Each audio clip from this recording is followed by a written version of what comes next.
little louder. Alright, I'm ready. So, Karen, what makes the Egyptians so great? What makes the Egyptians so great? You know, I'm glad you asked me that question.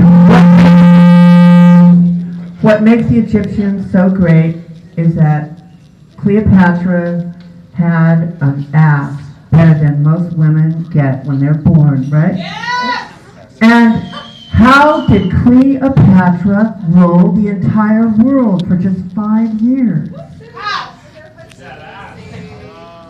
She strengthened her armies, the Navy, the Marines, and her Air Force. She gave them blowjobs. The best fucking blowjobs you ever heard about.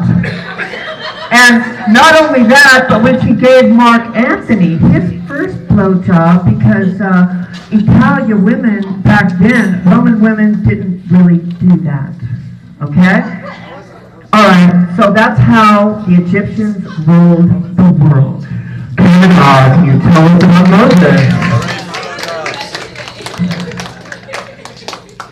Now he wants me to tell him about Moses and all of you about Moses, and yes, I do know about him because I had dinner with his great-great-great-great-great-great-great-great-great-great-great-great-great-grandson at Cantor's on Fairfax, right?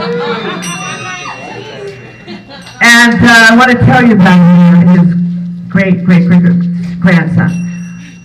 He was very circumcised, and there's all these women waiting outside, and they were telling Moses' great-grandson, hey, you know what? You made a promise unto our great father you had, your great-great-great-grandfather, that you weren't going to see women with hair like that.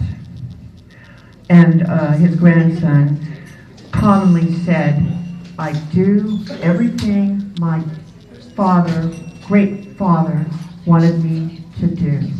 And if I didn't want to see that lousy girlfriend of mine, and I would go and see this television talk show hostess, I would do it. So he stood up for himself. He stood up for justice. And he told me to pass a new commandment on to all of you. And that commandment is, thou shalt not waste water. And the way that you save water, wait a minute, be quiet. The way that you save water is all 4 of you at the same time take showers together and then have sex with each other and sodomy afterwards. And that is the 13th commandment that Moses is passing on to all of you today, his great-grandson. Karen, tell us all about Lent. Lent is a time that all the Catholic Italians I know, they celebrate it because it was right before Jesus! Oh, Jesus!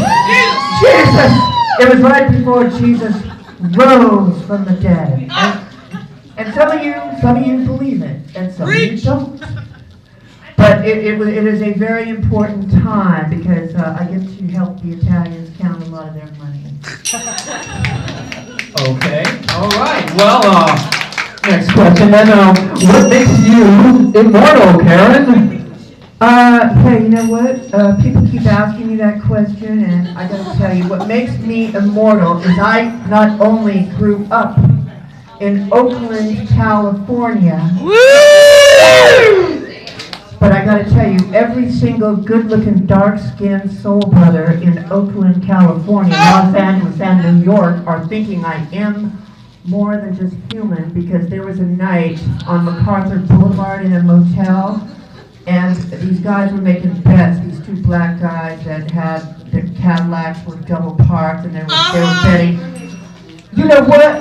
I do not think that this white tramp, I don't think that she's going to be able to stand all 12 of us in one night, and I did it.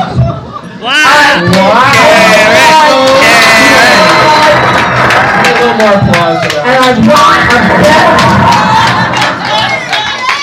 And even though I was in high school, I got my first Cadillac, and it was a junk, but I got it.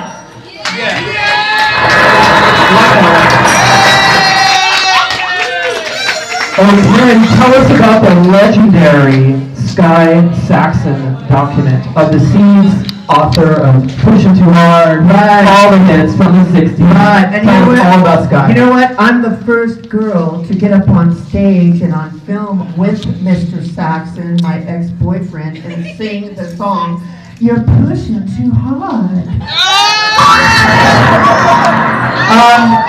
They are doing a documentary on Sky Saxon right now in Lollywood, and they only gave me 3 minutes for it, but they're going to call me back, and it's going to be a really good thing. Cool. All right.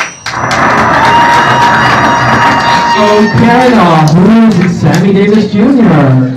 Why, who is Sammy Davis Jr.? Oh my goodness, you ought to have your head examined. Sammy Davis Jr., I mean, he sang this incredible song in 1959 that has survived everything. Great tap dancer, great political leader, and I dated him 3 times. You know, and he used to pull up to a place I lived at called the Franklin West Towers, right on Franklin, right on By the 101. Who remembers? Right, man. And even though he forgot to take a bath, he'd come on up and he would offer me cocaine, and of course back then I would do it. No way. And there was nothing to it, and I felt sorry for him and totally loved him, and he was a lousy businessman and one of the greatest singers and dancers in the world, and that's how I learned how to tap dance. Very nice. All right.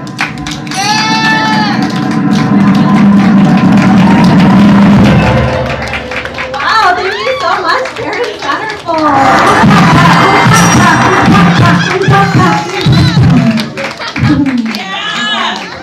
Wow, that was really fascinating. Up next, please welcome Seance.